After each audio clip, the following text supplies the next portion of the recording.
Department of Migrant Workers Mobile to make the journey of our overseas Filipino workers easier. Because of system upgrades, our internet speed has improved. As of June of this year, our fixed broadband speed ranks 47th amongst 180 countries. This ranking is 11 places higher than it was last year. Our mobile internet speed is now ranked at 83 out of 142 countries, which is 8 places higher than it was last year. There will be more improvements as our internet infrastructure undergoes further upgrades. Early this year, Starlink went live in the Philippines, now providing high-speed satellite broadband connectivity. Our national fiber backbone and broadband ng MASA projects will also deliver high connectivity and high-speed internet. We are prioritizing geographically isolated and disadvantaged areas.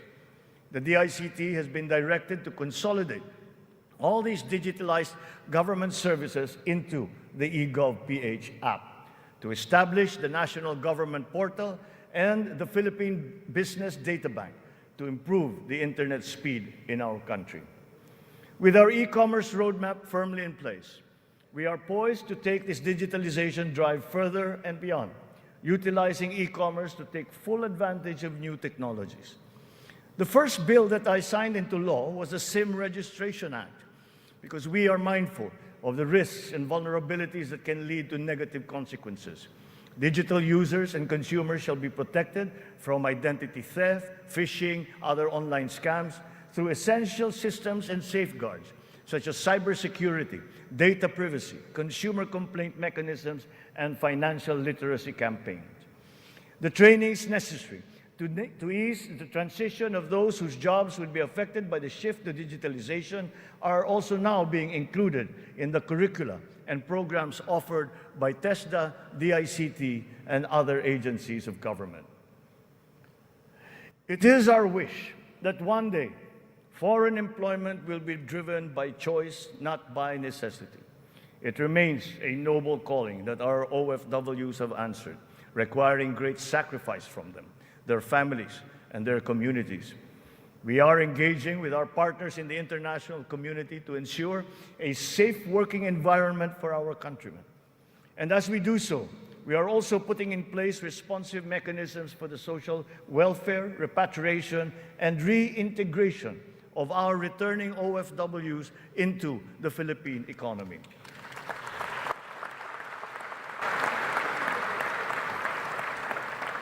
As the world economy reopens, we are witnessing a rise in overseas Filipino deployment. In 2022, the number has increased by 62%. OFWs continue to send in historically high remittances, solidifying their role in our transformative economic growth. In 2022, our OFWs contributed $32.5 billion, or roughly 1.8 trillion pesos, to our economy. Several countries have also signified interest to explore bilateral labor cooperation with the Philippines in the areas of healthcare, tourism, hospitality, engineering, construction, and information technology. Recently, we signed agreements with Singapore, Austria, and the province of Alberta in Canada. Our priority is to ensure that the principles of ethical recruitment, fair employment, and the safe and orderly migration of our people are embodied in our agreements with other countries. For example, the deployment issue in the Kingdom of Saudi Arabia has now been resolved. And as of today, 70,000 of our OFWs have already been deployed to Saudi Arabia for employment.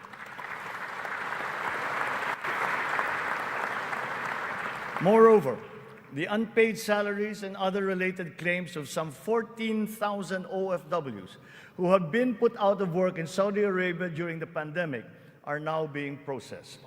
The Crown Prince of the Kingdom of Saudi Arabia himself personally committed to me that the unpaid claims of Filipino workers would now be paid.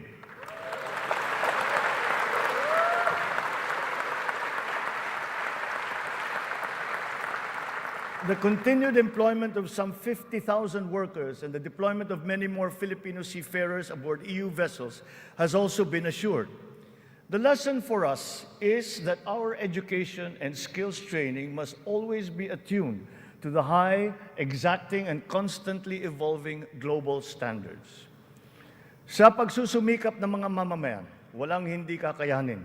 Kahit ang mga matatayog na pangarap ay maaabot, kasama ang inaasam na tahanan. Katuwang natin ang lokal na pamahalaan at pribadong sektor upang matulungan ang Pilipino sa pangangailangan ng pabahay. Patuloy ang serbisyo ng Pag-ibig Fund upang makatulong sa kanyang 15 milyong membro para makabili ng bahay. Sa nakaraang taon, mahigit 100,000 ang kumuha ng housing loan sa Pag-ibig na nagkakahalaga ng 117 billion na piso. Ito ang pinakamataas ng bilang sa buong kasaysayan ng Pag-ibig.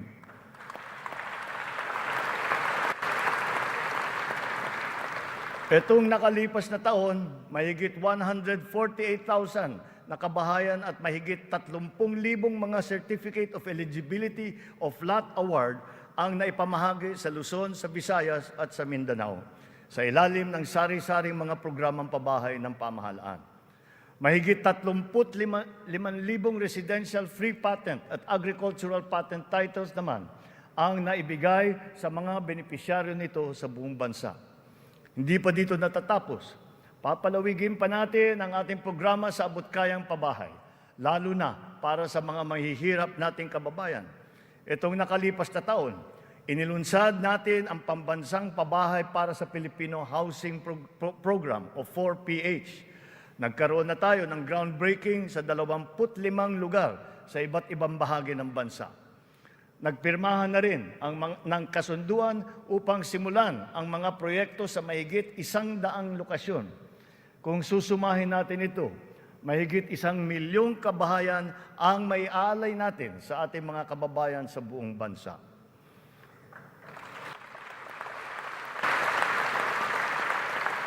The building blocks of progressive, livable, and sustainable communities will never be complete without appropriate and responsible action to mitigate and to adapt to the effects of climate change. We can never lose sight of our responsibility to the future. The economic agenda cannot and will not ever be incompatible with our climate change agenda. Climate change is now an important criterion in our integral national policies, in planning, decision-making, up to the implementation of programs. The potential advantages of such enlightened policies extend to jobs and livelihood, with the unlocking of the development of the green and blue economies. We have learned many painful lessons from past disasters, but we continue to be alert and prepared in our disaster response. It has in fact been commented that sometimes we are over-prepared for such natural disasters. Well, to continue that, we are reorganizing our response teams to make them more adaptable, agile, and effective in times of calamities and crises, with a clear unity of command. Our evacuation centers are being upgraded to withstand the greater forces of the new normal of extreme weather, as well as other natural and man-made disasters. Furthermore, new evacuation centers are also being built, of which 55 have already been completed. We remain committed to global decarbonization goals and the reduction of our carbon footprint. We preserve and protect the treasure that is our forests. Their value to the environment, to the ecology, and the economy is incalculable. We have adopted the concept of the circular economy, using nature as our model. The aim is to keep raw materials in a closed loop. In our world with scarce resources, the circular economy allows us to fully use these resources, minimize waste, and reduce the need for new resources, just as it is in nature. Just like our climate change action, this new system requires the participation of all sectors of society, up to each individual citizen, for it to succeed. Only a whole of government and whole of society approach will enable us to do all of these. It is necessary to apply all the resources that are at hand if we are to progress as quickly as we need to. Collaboration is the key between and among government offices, and between government and the private sector, between industries and the academe, between government and international partners, and most importantly, collaboration between and among our populace. Kakailanganin natin ang tulong at kakayahan ng buong pamahalaan at ng buong bansa. And so we shall do the same for the next 5 years. We seek not only to become more effective, but more, to become truly transformative. This approach will be operationalized through the interagency cooperations as well as through coordinated efforts between and among the 3 branches of government and the independent constitutional bodies. We have organized private sector advisory councils and national local mechanisms to establish the needed linkages. Once again, on this same principle, I urge the government to enact a new government procurement law and a new government auditing code.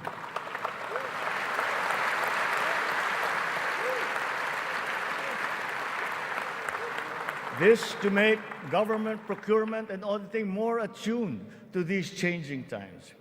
We will give effect to the mandate of the Constitution and the Local Government Code as clarified by the Supreme Court very soon. Almost all the required devolution transition plans of the LGUs are done. To fully prepare them for optimal devolution, the necessary technical and financial assistance is being extended to our local governments. In everything that we do, the enduring Filipino quality of bayanihan will still be our guide. 5 taon mula nung matinding kaguluhan, babangon na ang Marawi City.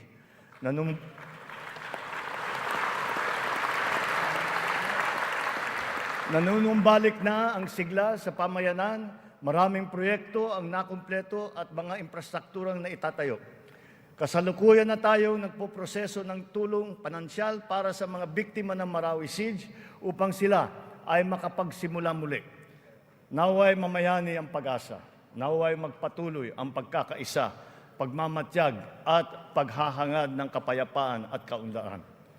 We are proud of the progress that the BARM has taken. It will be self-governing.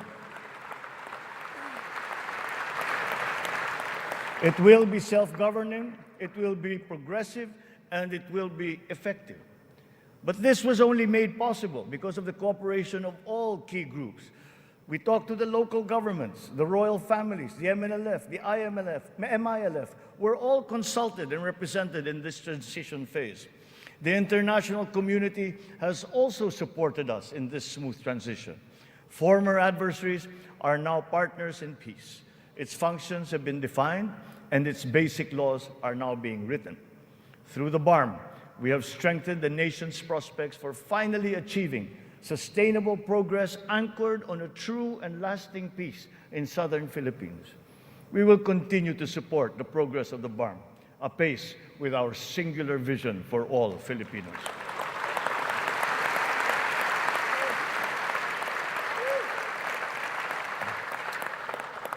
A strong and stable rule of law will strengthen the foundation of our transformation. Our police and armed forces are being strengthened and modernized to be more effective in maintaining peace and order and in defending our sovereignty.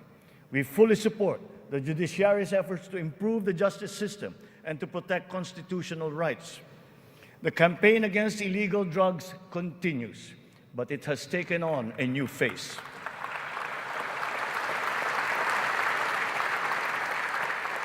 It is now geared towards community-based treatment, rehabilitation, education, and reintegration to curb drug dependence amongst our affected citizenry.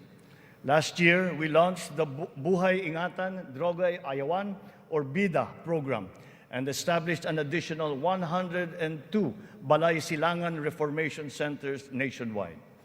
We will relentlessly continue our fight against drug syndicates, shutting down their illegal activities,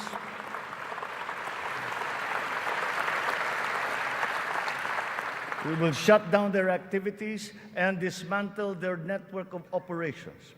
Unscrupulous law enforcers and others involved in the highly nefarious drug trade have been exposed. I will be accepting their resignations.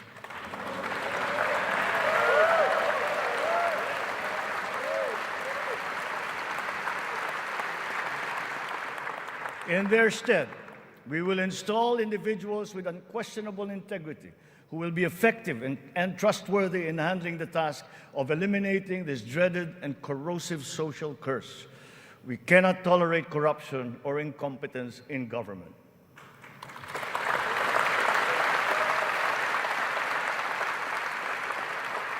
For almost half a century, some of our fellow Filipinos have taken to arms to make their views known and felt. We are now at a point in our history when their armed struggle has evolved. We have now progressed together towards peace and development. We have incorporated capacity building and social protection into our reintegration programs to guarantee full decommissioning of former combatants. Through community development and livelihood programs, the barangay development and enhanced comprehensive local integration programs have been effective in addressing the root cause of conflict in the countryside. To complete this reintegration process, I will issue a proclamation granting amnesty to rebel returnees, and I ask Congress to support me in this endeavor.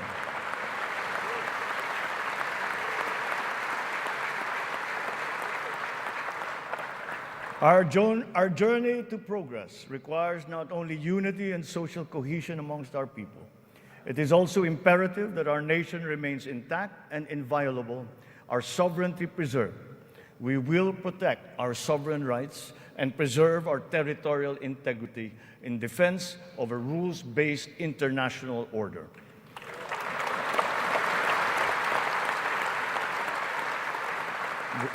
With our national interest paramount, we will always pursue constant dialogue and diplomatic approaches to the resolution of any issue that may arise. So the initial results of our efforts inspire confidence. Let us continue to be relentless in our aspiration of peace and progress. This has not been the work of a single person, neither a single branch of government, nor even the whole government acting alone. This is the collective synergy achieved by all Filipinos working together. It took a whole-of-nation effort to achieve this immediate recovery from our pandemic slump. Unity was what made us rise once more. Nagsisimula pa lamang tayo. Ang pagbangon ng ating bayan ay magpapatuloy pa. Hinihiling ko ang inyong tiwala at pakikiisa. Sa ganitong paraan, makakamtan natin ang ating tanging hangarin, ang maginhawa, matatag at panatag na buhay para sa lahat ng Pilipino.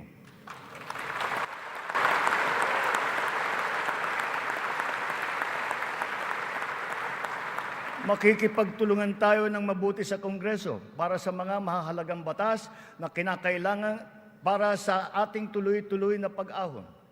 And once again, I appeal to Congress for its support for the following priority legislations. The essential tax measures under our medium-term fiscal framework, such as excise tax on single-use plastics, VAT on digital services, rationalization of mining fiscal regime, motor vehicle users charge, road users tax, the military and uniform personnel pension, amendment of the Fisheries Code, amendment of the Anti-Agricultural Smuggling Act, amendment of the Cooperative Code, new government procurement law, new government auditing code, anti-financial account scamming, Tatak Pinoy law, the blue economy law, ease of paying taxes, LGU income classification, and the Philippine Immigration Act. In the past year, it has been a source of great hope and optimism to me to now know that there is an enormous pool of highly competent and dedicated workers serving in our government. It is up to us to provide good leadership and guidance. They love the Philippines and have responded to our call.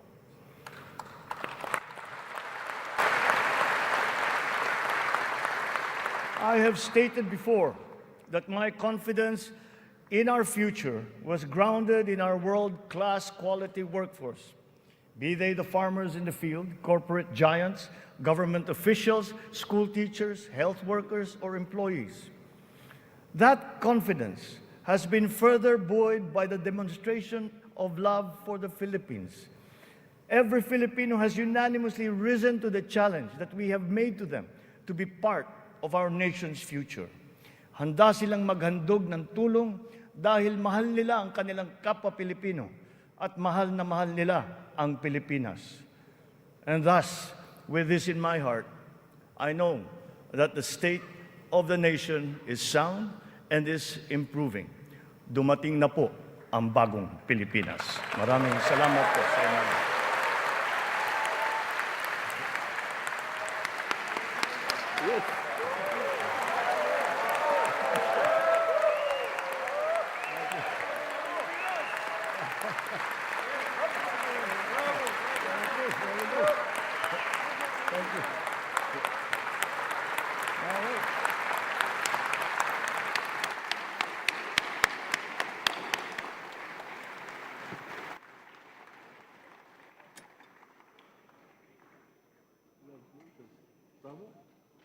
Congratulations, boss. Go for both legs.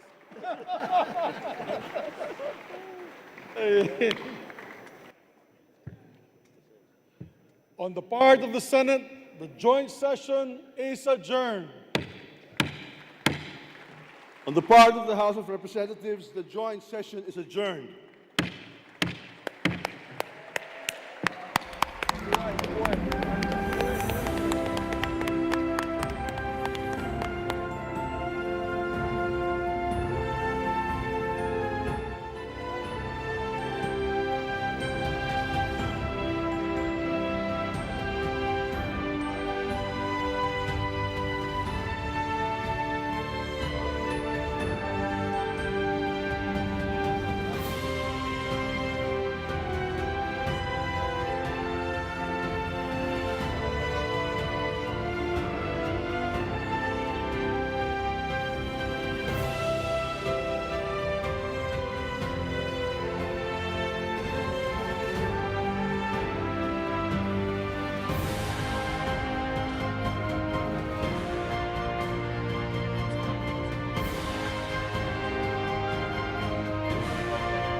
Mabilis lang, para lang.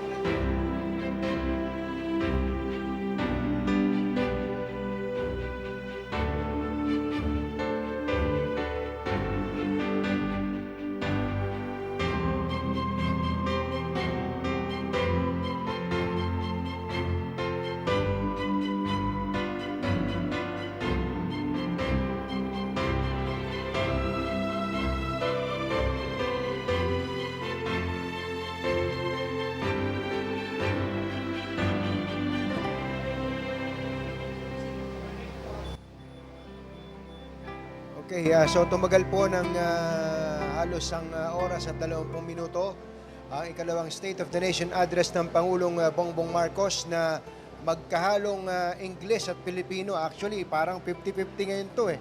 Gaya nung sinabi natin kanina, maaaring na-realize o napagtanto ng Malacanang na malaking bahagdan ng mga manonood sa kanya ay mga mamamayang Pilipino. Kaya naman, yun ang ginawa ng Pangulo, especially dun sa mga subject na may kinalaman ng mga ordinaryong Pilipino.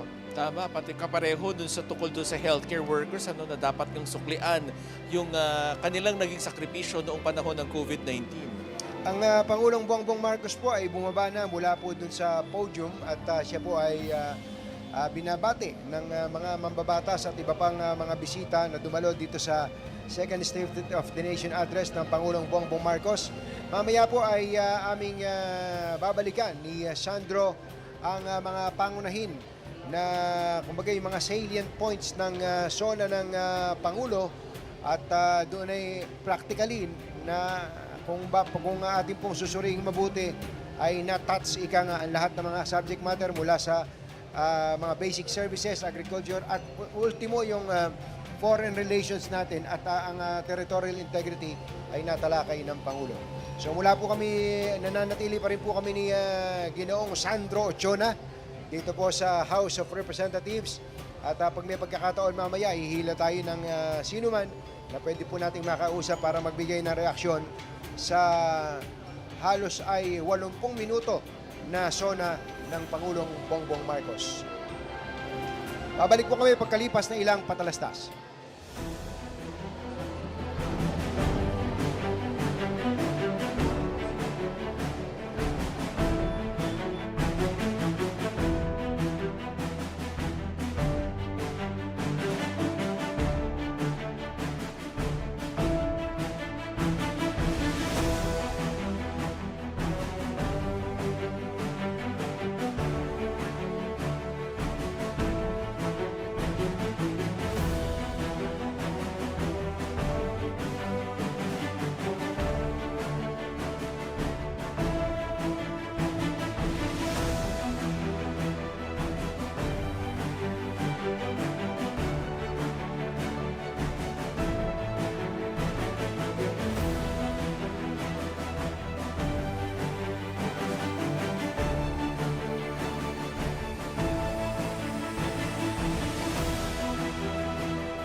Makalipas ang isang taon, ano ba ang estado ng ating bansa? Ang sabi po ng Pangulo, the state of the nation is sound and is improving.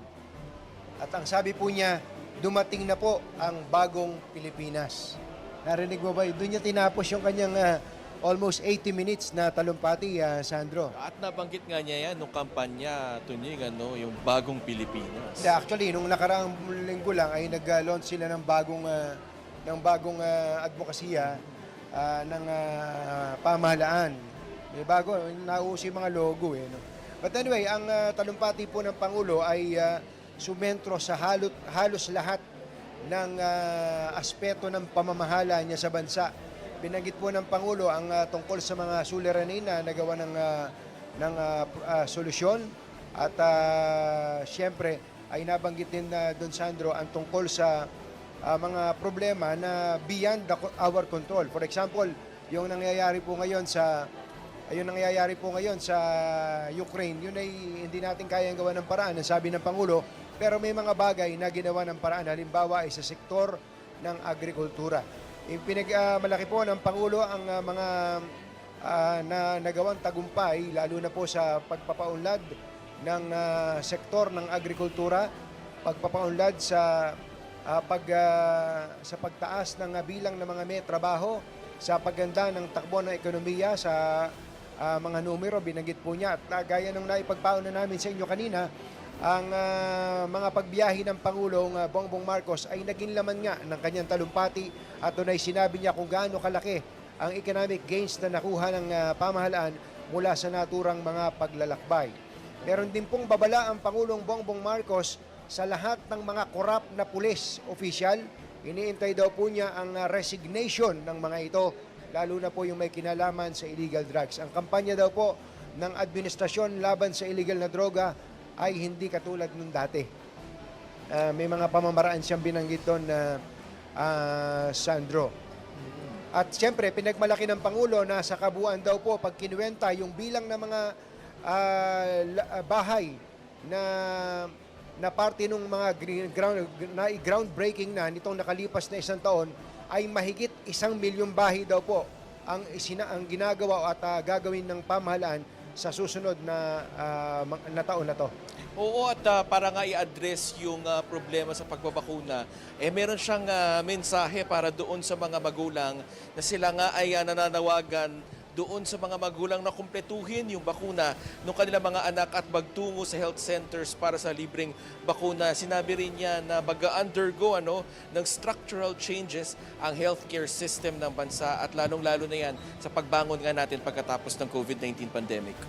Binigyan po ng pansin ng Pangulo ang tungkol sa kanyang foreign policy, na kaibigan ng lahat, walang kaaway, at yun daw po ay nagbubunga sa ngayon at kanyang iginiit na mamamalagi ang territorial integrity ng bansa na walang ibibigay ang ating pamahalaan na mga na teritoryo ng Republika ng Pilipinas.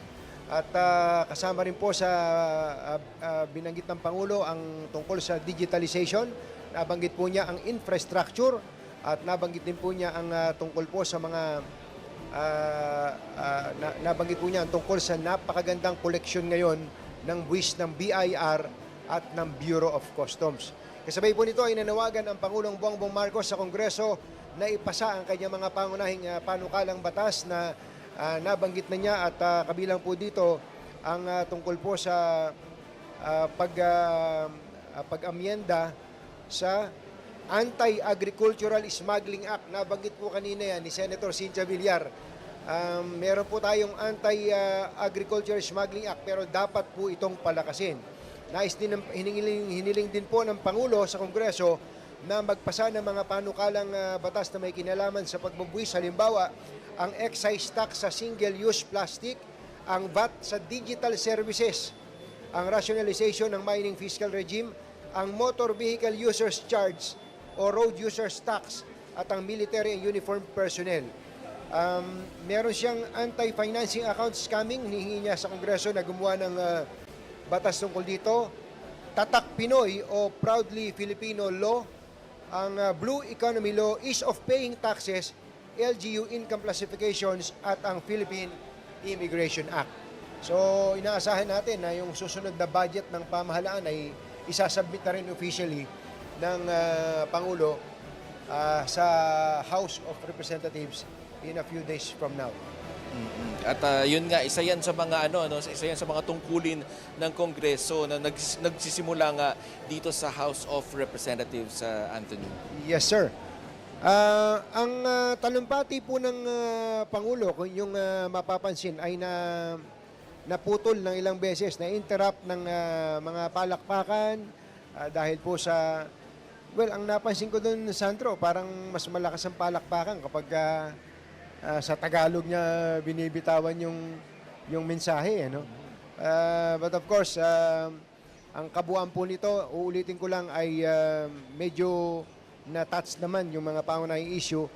At ang isa po doon ay may kinalaman po sa Autonomous Region, yung Bangsamoro Autonomous Region, at nabanggit din po mga kababayan ang tungkol sa pagbibigay ng amnestiya sa mga gustong magbalik loob sa pamahalaan na mga rebelde sa kanayunan. Meron ka pa bang nakalimutan? Parang wala na. Na-cover Wala na, na ang rin daldal natin, ko eh. Anthony. O kayo, baka meron kaming nasabi na hindi nyo, na baka kulang pa. Eh, kayo na lang, i-replay nyo na lang sa All TV. O meron po kaming social media meron pong All TV News. Pwede nyo po kaming balikan sa pamamagitan po ng ating mga social media account. Meron po tayong Facebook, meron po tayong YouTube.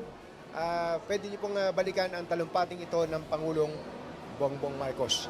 Isang taon na naman po ang bubunuin ng administrasyon para sa pagtupad sa mga pangakong laman ng State of the Nation Address ng Pangulong Bongbong Marcos. Ulitin po natin, ang sabi ng Pangulo, ang estado ngayon o kalagayan ng bansa ay maganda at patuloy pang gumaganda. Kaya ang sabi niya, dumating na ang bagong Pilipinas at patuloy pong babantayan ng sambayanan ang katuparan ng lahat ng mga sinabing ito ng Pangulo. Umaasa po tayo na ang lahat na matutupad itong mga pangakong ito para nga sa pagpapaangat ng pamumuhay nating mga Pilipino. Ako po, si Zandro Ochona. At ako po naman si Katunying Anthony Taberna. Salamat po sa pagtutok sa special coverage ng All TV sa ikalawang State of the Nation Address ng Pangulong Bongbong Marcos. SONA 2023, makalipas ang isang taon.